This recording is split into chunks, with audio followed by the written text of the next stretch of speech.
कि इस ऐप को न डिसेबल किया जा सकता है और ना ही रिस्ट्रिक्ट। उनका आरोप है कि सरकार साइबर सिक्योरिटी के नाम पर लोगों के फोन तक सीधा पहुंचना चाहती है। अगर ऐप डिलीट किया जा सकता है तो सर्कुलर में इसे डिसेबल न करने का आदेश वो क्या था?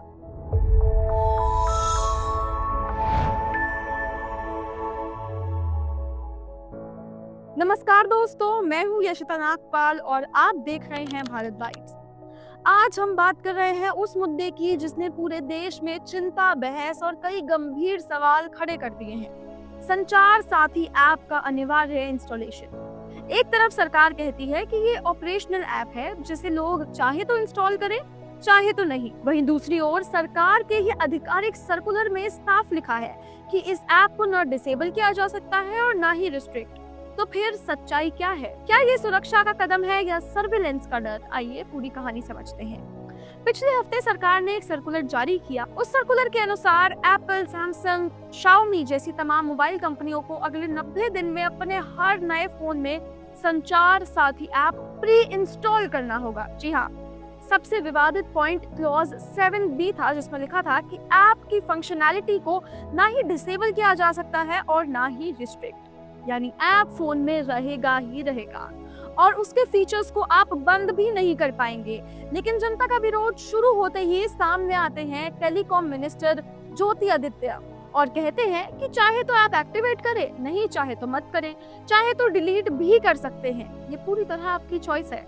अब सवाल उठता है कि अगर ऐप डिलीट किया जा सकता है तो सर्कुलर में इसे डिसेबल न करने का आदेश वो क्या था?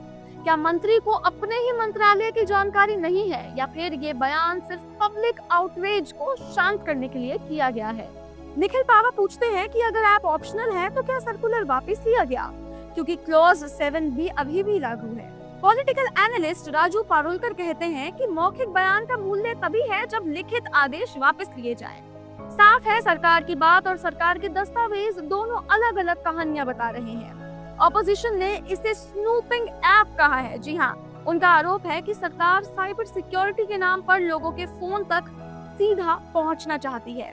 लोगों की चिंता भी जायज है, क्योंकि ऐप मैंडेटरी प्री इंस्टॉल है, डिसेबल नहीं हो सकता, रिस्ट्रिक्ट भी नहीं किया जा सकता। कंप्लायंस न करने पर टेलीकॉम एक्ट 2023 के तहत कार्रवाई का डर है। ऐसे में ऑप्शनल होना सिर्फ बयानबाजी लगता है।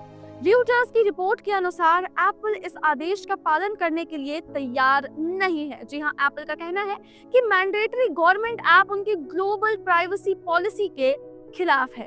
अगर एप्पल जैसी कंपनी अनकंफर्टेबल है तो सवाल और भी गंभीर हो जाता है। क्या भारत दुनिया की बड़ी टेक कंपनियों से टकराव की तरफ बढ़ रहा है? असल मुद्दा ऐप का नहीं है, सरकार की अप्रोच। सुरक्षा जरूरी है, साइबर फ्रॉड रोकना जरूरी है, लेकिन मैंडेटरी ऐप, अनडिलीटेबल सिस्टम्स और जीरो ट्रांसपेरेंसी ये भरोसा खत्म कर देता है। सरकार ने आज तक ये स्पष्ट नहीं किया कि ऐप कौन सा डेटा कलेक्ट करेगा, डेटा एनक्रिप्ट कैसे होगा, क्या डेटा थर्ड पार्टी के पास जाएगा, सर्विलेंस का कोई रिस्क है या फिर नहीं। ट्रांसपेरेंसी की कमी ही मिसट्रस्ट की सबसे बड़ी वजह बताई जा रही है। तकनीक तभी काम करती है जब लोगों को उस पर भरोसा हो। ट्रस्ट ट्रांसपेरेंसी से बनता है, फोर्स से नहीं। अगर सरकार साफ बताए कि क्या सर्कुलर वापस लिया गया है या नहीं, ऐप वाकई ऑप्शनल है, लोगों की प्राइवेसी कैसे सुरक्षित है, तो संचार साथी एक उपयोगी टूल बनकर सामने आ सकता है। नहीं तो ये एक केस स्टडी बनकर ही रह जाएगा, पुअर कम्युनिकेशन राइजिंग डिस्ट्रस्ट का। इसी के साथ मैं हूँ यशिता नागपाल, आप देख रहे हैं भारत बाइट्स। मिलते हैं एक बार फिर से नई वीडियो के साथ, तब तक सुरक्षित रहें और सवाल पूछते रहें।